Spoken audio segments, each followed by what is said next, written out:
ሰላም ሰላም እንዴት ናችሁ? ዛሬም በመንገዳችን የተወሰነ ስለ እግር ኳስ እየተጫወትን እንንቀሳቀስ ብዬ ነው። እንግዲህ እግር ኳሳዊ ነው ቋንቋችን እንደሚታወቀው እና አንዳንድ ሰሞኑን የሚወሩ የሚነሱ ወሬዎች አሉ። ያው ብዙ ጊዜ ከአርሰናል ጋር ተያያዥ የሆኑ መረጃዎችን ስለሆነ ማነሳው አንድ ዜና ተመለከትኩና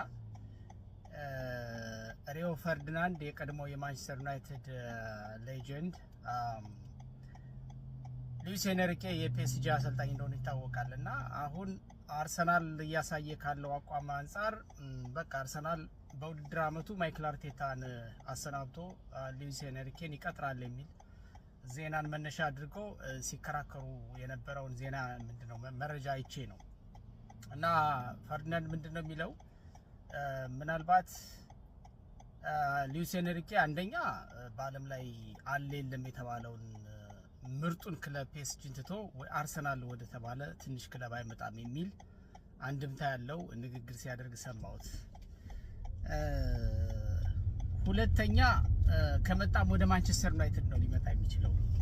እንግዲህ ሁሉም የራሱን ነው፣ ሁሉም ወደ ራሱ እንዲህ ሊል እንደሚችል ያው ግልጽ ነው። ግን ሪያሊቲውን ስንመለከተው የመጀመሪያው ነገር አርሰናል ትንሽ ክለብ ነው ወይ ማለት ኦፍ ኮርስ ፒኤስጂ እና አርሰናል እስከ ባለፈው አመት ድረስ ኦልሞስት ተቀራራቢ የሆነ ታሪክ ያላቸው ያው ፒኤስጂ በፈረንሳይ ሊጓን እንደ እንግሊዝ አይደለም የፈረንሳይ ሊግ እና በጣም በተደጋጋሚ የሊጉን ዋንጫ ከማንሳቱ ውጪ የአውሮፓ ቻምፒየንስ ሊግን ገና በታሪኩ ለመጀመሪያ ጊዜ ነው ባለፈው አመት ያነሳው እና ከአርሰናል የተለየ በጣም የተለየ ነገር ፎርም ነበረው ወይም ደግሞ የተለየ ተመራጭነት ነበረው ብሎ ለማለት የሚያስችል ነገር ነበረው ወይ? እንደው ዝም ብሎ ይሄ አንዳንዴ እግር ኳስ ተንታኝ ተብለው ሚዲያ ላይ ቁጭ ሲሉ ከተራ ብሽሽቅ ይሄ ደጋፊ ከሚበሻሽቅበት ተራ ብሽሽቅ የወረደ ነገር ለምንድን ነው የሚያወሩት ብዬ ይገርመኛል። ለዛ ነው የገረመኝ። ስለዚህ በሱ በገለጸው ልክ ነው ወይ የምር ሉዊስ ኤንሪኬ አርሰናል ለማሰልጠን ማለት አርሰናል ብቁ አይደለም ወይ? በሉዊስ ኤንሪኬ የመሰልጠን ብቃት የለውም ወይ? ክለቡ ያን ያህል ሊመረጥ የማይችልበት ምክንያት ምንድን ነው? በዚህ ልክ ሎጂካል ነው እሱ የሚያወራው ብዬ ሳስብ በፍጹም። ምክንያቱም ሉዊስ ኤንሪኬ አርሰናል ቢጋብዘው ምናልባትም በፒኤስጂ አንዳንዶች ጊዜ አሰልጣኞቹ ያልጨረስነው ሚሽን አለን፣ በክለባችን ገና የምንሰራው ብዙ ነገር አለ ምናምን ይላሉ። በዛ ምክንያት ወይም ደግሞ በተለየ ምክንያት ካልሆነ በስተቀር አርሰናልን ማሰልጠን ለኔ ውርደት ነው ብሎ ሉዊስ ኤንሪኬ ያስባል ብዬ አላስብም። ሪያሊቲውም እሱ አይደለም የመጀመሪያው ነገር። ከዛ እያይዞ ምን አለ ምናልባት የቀድሞ ተጫዋች የፓትሪክ ቪዬራ ቴሪ ሄነሪ ወይም ደግሞ ፋብሪጋስ ካልሆነ በስተቀር ለአሰልጣኝነት ቢጠይቃቸው በእርግጠኝነት ሁሉም አይናቸው ወደ ማንቸስተር ዩናይትድ ነው የሚመለከተው አለ። አሁን ማንቸስተር ዩናይትድ እንግዲህ አስቡት በዚህ ቅርብ አመታት ስንት አሰልጣኝ እንደቀያየረ እንግዲህ ማየት ነው። ባለፈው አመት እንኳን አመት ሳይደፍን ነው አሞሪም እንግዲህ ሁሉ የዓለም ዜና ሆኖ አሞሪም መጥቶ እንደዚህ ማንቸስተር ዩናይትድ ሪፎርም ሰርቶ እንዲህ አድርጎ በቃ ወደ ነበረበት ማማ ሊመልሰው ነው ተብሎ ሁሉ ከተባለ በኋላ በካልቸ ተብሎ አመቱ ሳይጨርስ ነው። አሁንም በጊዜያዊነት የያዘው አሰልጣኝ ነው ያለ።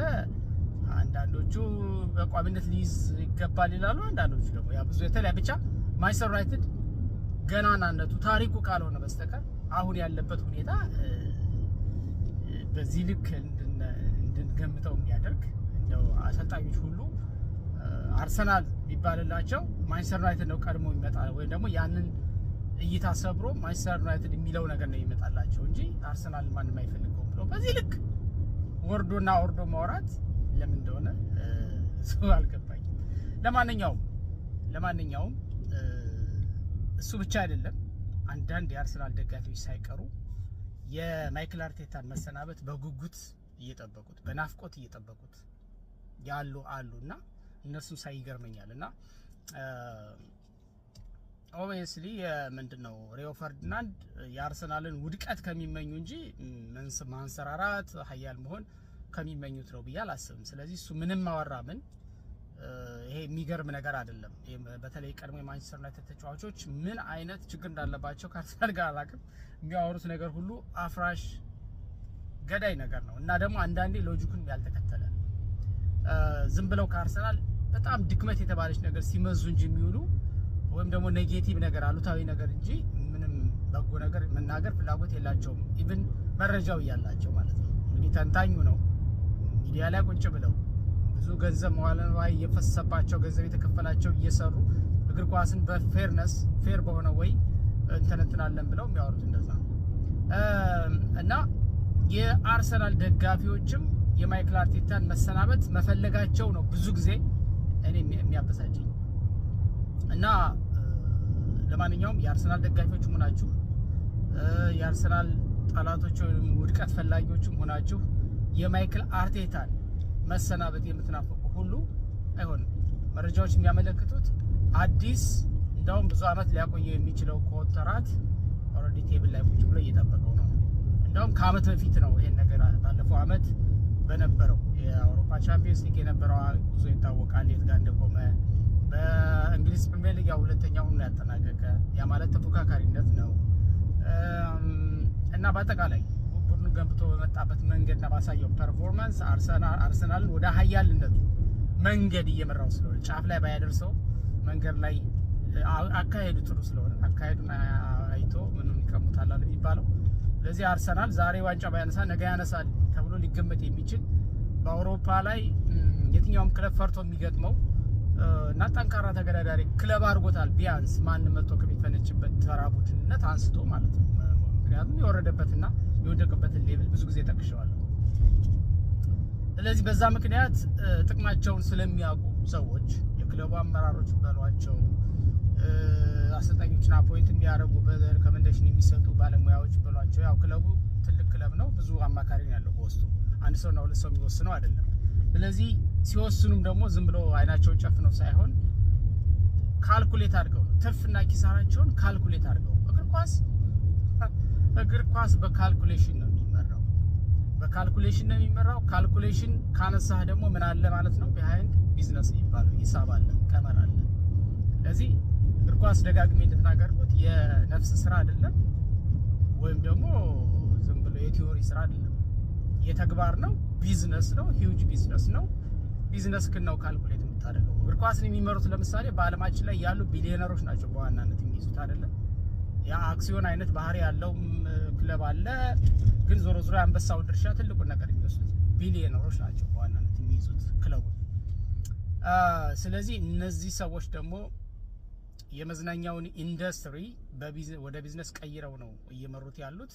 ስለዚህ ትርፉን ኪሳራውን ካልኩሌት ያደርጋሉ ምን ጊዜም ቢሆን እና ያንን ትርፍ አይተው ያንን አካሄድ አይተው ክለቡ በአስተማማኝ የፋይናንስ መሰረት ላይ ካለ ተፎካካሪ ከሆነ የሚጫወትበት ጨዋታ ብዙ ተመልካች ካለው ስፖንሰሮች ያንን ክለብ እሱ ፈልጎ ሳይሆን ፈልጎ ባለሀብቶች ወይም ደግሞ ድርጅቶች ፈልገው ስፖንሰር የሚያደርጉት ቲም ከሆነ በዛ ልክ አይን ውስጥ ካለ ባለሀብቶች የሚፈልጉት እሱ ነው። አርሰናል ደግሞ በዛ ልክ እንዲሆን ማይክል አርቴታ ያመሳውን ድርሻ ወስዷል። ስለዚህ ይፈልጉታል ማይክል አርቴታ። ይሄን ስላረገ ብቻ ሳይሆን ማይክል አርቴታ ገና 40 ምናምን አመቱ ነው፣ 42 ምናምን አመቱ። ስለዚህ በዚህ እድሜው በጣም ያንግ የሚባል ነው ለአሰልጣኞች እና ይሄ አሰልጣኝ ገና ቪዥነሪ ነው። ከጅምሩ ያሳየ ያለው አቋም ነገ ከነገ ወዲያ ደግሞ በተሻለ ሁኔታ ክለቡን ከፍ እንደሚያደርግ ብዙ እድሎች፣ ውጤቶች ከፊቱ እንዳሉ ይህ ሁሉ ከግምት ውስጥ ይገባል። ለምሳሌ በእድሜ 25 አመት የሆነው አንድ ምርጥ ብቃት ያለው ተጫዋችና 30ዎቹን ያለፈ አንድ ተጫዋች እኩል የሆነ ዋጋ አይኖረውም፣ እኩል አይነት ፌርማ አይኖረውም፣ እኩል አይነት ደሞዝ፣ እኩል አይነት ጥቅማጥቅም ሊደራደር አይችልም። ልክ እንደዛ እንደማለት ነው። ስለዚህ ማይክል አርቴታ አርሰናል እንኳን ቢለቀው ሌሎቹ አይናቸውን ከፍተው ነው የሚያዩት። በእርግጠኝነት ፒኤስጂ ይፈልገዋል። አሁን ሄንሪክ አይለቀውም፣ ትልቅ ምትል ምናምን እያለ የሚቀባጥረው ሌሎችም ባርሴሎና ይፈልገዋል። መረጃዎች እንደሚጠቁሙት እንደዛ ነው። ኢቭን ማንቸስተር ዩናይትድ ይፈልገዋል ነው የሚባለው። እርግጠኛ አይደለም እሱ ይቀበል አይቀበል እንጂ እንደው አርሰናል ቢለቅ ድንገት እና በጣም ስለሚገርሙኝ ነው አንዳንዴ እግር ኳስ ብሎ ሀሜት አይሉት ወይም ደግሞ የፖለቲካ ኮንስፓይረሲ አይሉት አንዳንዴ መረጃን መርህን መሰረት ያላደረጉ በታላላቆቹ ሲነገር በጣም ይገርመኛል። ለማንኛውም ብዙዎቹ እንደሚሉት ያው አርሰናል በዚህ አመት ቢያንስ አንድ ትልቅ ዋንጫ አለ ነው የሚሉት። አንዳንዶቹ ሁለቱም ዋንጫ ይሱን ይላሉ። እንግዲህ በእኔ ግምት እንግሊዝ ፕሪሚየር ሊግ ትንሽ አጣብቂኝ ውስጥ እንደገባ እሱ መካድ አልፈልግም። ዝም ብሎ መመኘት ሳይሆን ባለው ሪያሊቲ ላይ ተመስርቶ ነው ውጤት የሚታየው በእግር ኳስ ዓለም እንደዛ ነው እስከማውቀው ድረስ እና ስለዚህ ችግር ውስጥ አጣብቂኝ ውስጥ መግባቱን መካድ አያስፈልግም። ግን ደግሞ ስቲል የተሻለ እድል አርሰናል አለው። ምክንያቱም እስካሁን እስከምናወራባት ድረስ በ3 ነጥብ ልዩነት እየመራ ነው። ነገ ከበርንሌይ ጋር በርንሌይ እንግዲህ የሞት የሽረት ጉዳይ የህልውና ጉዳይ ነው ያደርገው። ምናልባት ላለመውረድ የሚጫወት ቲም ምን እንደሚፈጥር አናውቅም። ማንቸስተር ሲቲ ላይ የሆነ ነገር ሊፈጥር ይችላል። አትሊስት ነጥብ ያስተለው ታስ ቢግ ዲል ነጥብ ያስተለው ስቲል ነጥብ ልዩነቱ 2 ነው ይቀጥላል ማለት ነው። ካሸነፈው ደግሞ 3 ነው ይቀጥላል ማለት ነው። ስለዚህ ሊሸነፍ የሚችልበት እድል ሰፊ ነው እውነት ለመናገር ከሁለቱ ቡድኖች አቅም አንፃር። ግን ደግሞ በእግር ኳስ የሚፈጠረው አይታወቅም ነው። ይሄስ ቢሆን ነው አሸነፈው ብንል እንኳን በነገራችን ላይ አሸነፈው ብንል እንኳን አስገራሚ ውጤት ግጥምጥሞች ሊመጣ ይችላል በእግር ኳስ ታሪክ ውስጥ። ምክንያቱም አርሰናል እስካሁን ካልተሳሳቱ 7 አቻ 5 ሽንፈት አላቸው ሁለቱ እስካሁን ባለው። ስለዚህ ተመሳሳይ ሽንፈት፣ ተመሳሳይ አቻ፣ ተመሳሳይ ጎል ዲፈረንስ፣ ተመሳሳይ ነጥብ ይዘው አመቱን የሚጨርሱ ከሆነ በቃ ወደ የዋንጫ ጨዋታ ወይምብሌይ ላይ ሊገናኙ ይችላሉ። እንደውም መንሱር ይሄን መረጃ ሲያነሳው ሰምቼ እያዳመጥኩት ነበር። ይሄ ከስንት አንድ ጊዜ በትውልዶች መሀል ከስንት አንድ ጊዜ የሚከሰትና የሚመጣ ነገር ነው። ዘንድሮ ምናልባት ልንመለከተው እንችላለን በሲቲና በአርሰናል መካከል። ቢሆንስ እንደው ሲቲ ከኋላ መጥቶ ቀድሞ ከሚበላ ዋንጫ ከሚያነሳ ይሄ ነገር ቢገጣጠም ምን ፊሊንግ አላችሁ ማለት ያለ ነበር። እኔ አይ ዊል ቢ ሃፒ በበኩሌ። ምክንያቱም በቃ ድጋሜ በፍጻሜ እንደ ፍጻሜ አይነት ጨዋታ ተገናኝተው አርሰናል ይሄንን አሸንፎ ሜዳ ላይ ዋንጫውን እዛው ላይ ቢያነሳ አቤት ያለው ክብር ያለው ደስታ እና በርግጥ በነጥብ በምናምን በልጦ በጎል ዲፈረንስም ቢሆን በልጦ ዋንጫውን ማረጋገጡ የምን ጭንቀት ነው ለደጋፊ ነው። ለገለልተኛ ተመልካች ግን አይ ቲንክ ውበቱ ጣዕሙ ይታየኛል እንደዚህ ቢሆን ማለት ነው። እንደዚህ ከላይ አስቀምጬላችኋለሁ ከጎን ይሄንን ሊሆን የሚችልበትን ፕሮባቢሊቲ እንደውም አንዳንድ ሳይቶች እያወጡት ነው። ይሄን እንደዚህ ሊከሰት ይችላል በአርሰናል እና በሲቲ መካከል ይሄ ሊሆን ይችላል፣ ይሄ ሊከሰት ይችላል እያሉ ይሄን እያወጡት ነውና ለማንኛውም ሮብ ጨዋታውን ያደርጋል ከበርንሌይ ጋር የተስተካካይ ጨዋታውን የ33ኛ ሳምንቱን ማለት ነው ማንቸስተር ሲቲ። ከዚህ ውጤት በኋላ ምን ሊከሰት ይችላል ምን ልንመለከት እንችላለን የምናውቀው ነገር የለም። ከተሸነፈው አቻ ከወጣ ግን አርሰናል አሁንም መልሶ ሰፊውን እድል በእጁ ይዛል።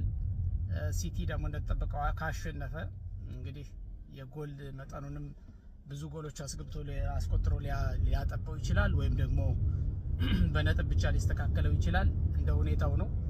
እስኪ የምናየው ነው የሚሆነው ሁሉንም። ለማንኛውም እግር ኳስ በመኖሩ ብዙ ያከራክረናል፣ እግር ኳስ በመኖሩ ብዙ ያዝናናናል። እግር ኳስ ምርጥ ስፖርት ነው። ይመቻችሁ።